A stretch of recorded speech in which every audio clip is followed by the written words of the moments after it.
Not just trying to say the lineup intrigues me, Purple. It's still out there. I can see him coming down last. Like Sheeds is just floating around at the back there. Ed's got his dressing gown on. Yep. He's got the tie on. Yep. Got the Collingwood tie. Doubt about it. But it's just one of those ones for me, Purple, where Ed would have said, well, look, I'm happy to do it, but I'm going last.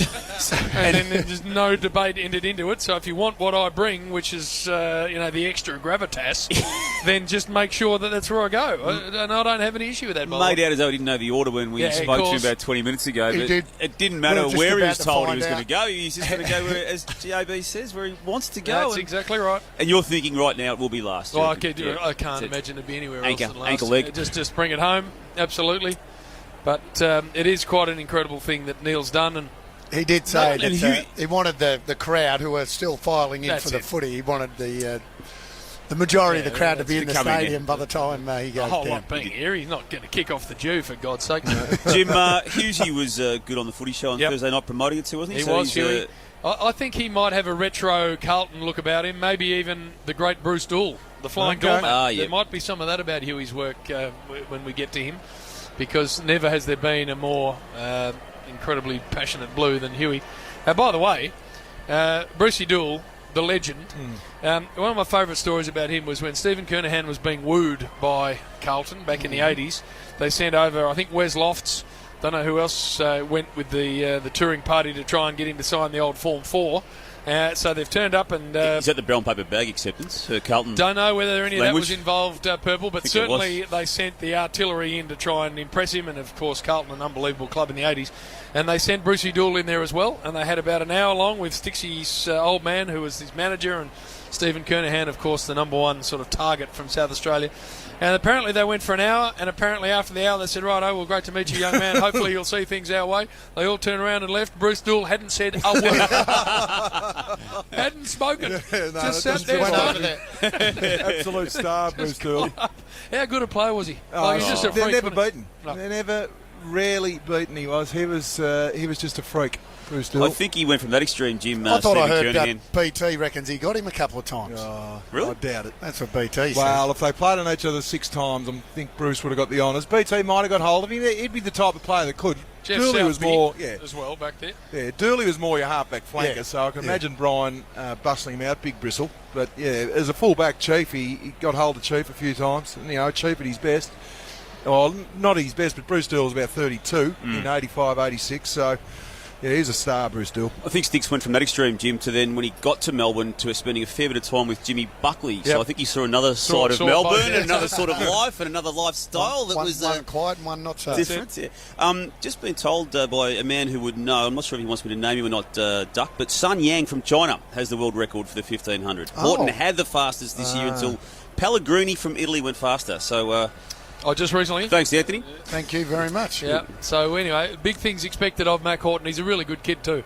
So we'll watch him with interest in Rio. I'm just trying to find out. We're having a bit of a break here over there for some reason. Look. Commercial break, I would imagine, Jim. Are you off to Rio, JB? No, I'm not. And not unhappy not being either, to be honest. Had enough in London, Jim? Yeah, I think Vancouver? a couple of Olympics, and she's a taxing month. The rowing won't be the same. No doubt the rowing won't be the same.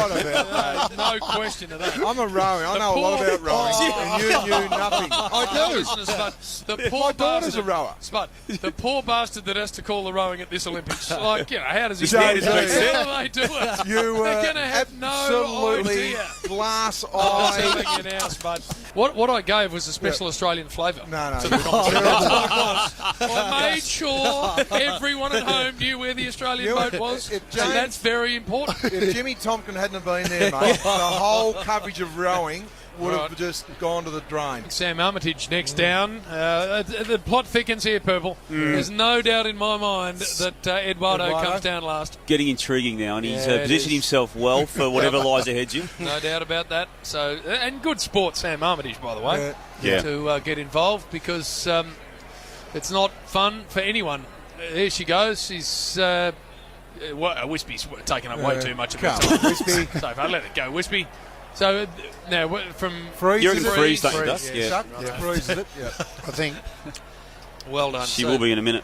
Yeah, exactly right. Sheed's not far away too, so Shane Watson and Lingy. What Sheed's got the wig on? I'm not sure what Kermit Sheed's Shrek or something. He's got green on Sheed's underneath that. So Sam Armitage just getting herself ready. Nilo about to push her down, and just some advice from Nilo. Shane Watson and Lingy just gently down with Sam, and good technique. Yes, very good technique. No. That is, you can see how cold it is. Very cold.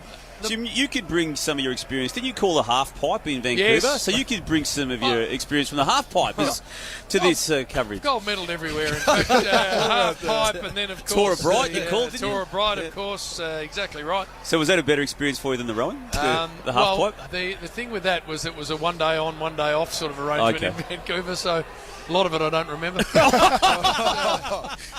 Jeez, there was a bit going on over there. I just had to sort of go and do a couple of corporate things and just got a bit lost. the rowing joke, Mick Malloy and myself one night just end up to Jack the Rippers and No, you didn't. I got the next day, had no idea where I'd been. Just had to dust myself off, duck and front up. I was a boy sent to do a man's job. That's what I was. Mick would have been used to it. Oh, no, Mick, don't worry, I was following the master. All right, so Huey next. And as I say, my male schwatter is that it's a flying doormat, retro sort of blues setup. So let's have a look and see what here he is. It looks like Dooley. He's got the doormat. Yeah, he has. He's carrying the doormat. Look at him. See, I love this. He's got the boots. There it is. There he is. That is absolutely magnificent. Got the doormat. He's got the headband. Boots. That's it. All he needs Helen D'Amico to slide past. The big bush. That's it. Here we go. Look at Huey. Oh, come on, Huey. All right. I don't expect great technique here from Huey. I think he spent too much on the look. Yeah. Look at him. Sideways. Sideways early, Huey. Looks like Jesus. He does. That is absolutely brilliant. That first, the first sort of bump, the bump sort of derailed him. He knocked himself out. He's got no skill, has he? No. But once he's in there, he's actually stayed in the water with more aplomb than a few. Yeah. Right. He got some practice Thursday night. So we just look and see what happens next. As Sheeds is hovering around the top. You're loving this, Jim, aren't you? Is Ed put himself to the back? All interest for me is the lineup from now on. Huey's dominated. Well done by him. But remember last year, Ed, Jim, he was walking around on the ground in his suit, and he almost impromptu decided to jump in. I think he. Oh no, he's up now, Ed. This is too early. Too early for me. Way too early. This is firing your best bullet out of your chamber. All right. He won't be happy with this. No, he shouldn't be either. For mine, so we just need to see what he's got on. He's got the suit on, of course, the Hugo Boss. With the Collingwood tie. The human billboard. Look at him.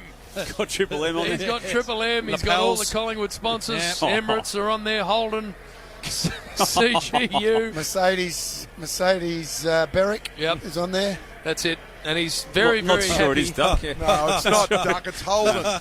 He's very happy Holden, Duck. to sacrifice one of his 400 suits. Pretty sure it's Mercedes Berwick. So let's just see how he goes. This is too early, Purple. No. Come on, they've got the order wrong. Yeah. He's decided he'll sit down now. He thought about the stand-up technique. This one's going to end up with this is the biggest splash, I reckon. I reckon Sheeds and Watto are going to and Neil. Not Sheeds. Yeah, they might just... There might be a real big push here. Here he goes. Down comes Ed. Leaning forward. He's best driver of the day. I think he's won so far. It actually was. He had the hand up. Yeah, he did. Usain Bolt style. With the face. Good style. Good skill. Great style. See, you've got to get forward on the toboggan. He's done it beautifully. He's even found the camera, Jim. No, of course he has. He's eyeballed the camera. He has. Absolutely nailed it, Ed, as you knew he would. He knew where the camera was. And a little James Bond tie adjustment. He's number one at the moment, Ed. He's dominated. Now, what happens now? See, this is why your order's important. Yeah. Now every other bastard's got to follow, and they bring no game. Mind you, he doesn't mind that. He doesn't mind that, Ed. He's just destroyed everyone coming from now on. You probably don't want to come after it, really, do you? He's just said, righto, follow that, whoever's back. He nailed it. He nailed the slide. Yep. Absolutely nailed it. Yep, perfect. Hammer has got a fair bit of makeup on today, Hamish McLaughlin. He has, so Sheeds is up there. So I don't know what Sheeds is doing, Jim. No, he looks confused. He does. So Ed, well done.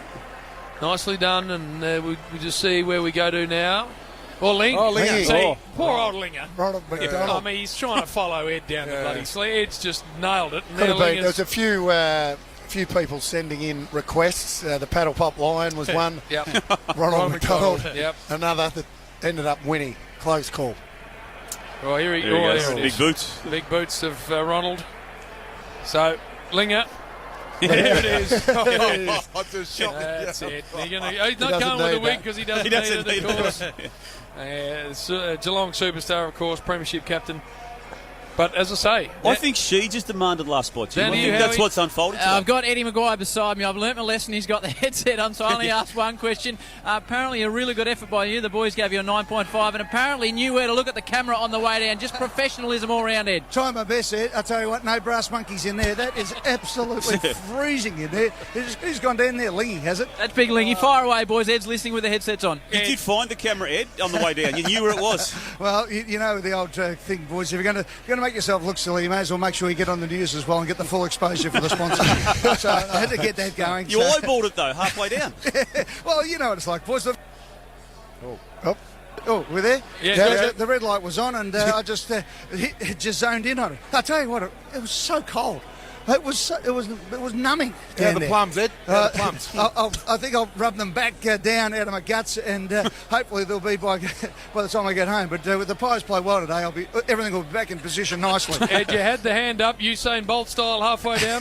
That's it, mate. You know what it's like. The finish line was here. I thought I was home, and no, it was a lot of fun. And Neil's great, and to all the Triple M people who donated all those stickers on me were worth $10,000. Thanks to everyone on the hot breakfast and throughout the day with you guys. So well done to everybody involved. It was just great. FreezeMND.com. Now, Ed, out of position for mine. You should have been last, and now you've just destroyed it for everyone following. They've got no game. That's it, mate. You know, you let the it's a bit like the end of the grand final. Let people run on after the ground, isn't it? You know, just it's all over. Now the main show's done. That's it. It's all over. Well done. How's Sheeds going? Is he up next? He's up next. Get him over the line there. Who's he going as? Who's he? I think he's the Sugar Plum Fairy or something. They gave me a good shove in the back there, the boys. I think they've actually meant it. Yes. Go on now, boys. Well Thanks done, for everything. Ed. Brilliant. See you guys. All right, so now we've got Sheeds getting ready. So who's he? Sugar Plum Fairy. He's got a nice green sort of look about him. All right, he's hanging on, and he gets a push, and he's right. Both hands Bucking in the air. Bronco style there from Sheeds. Oh, very nice. He's got his way up.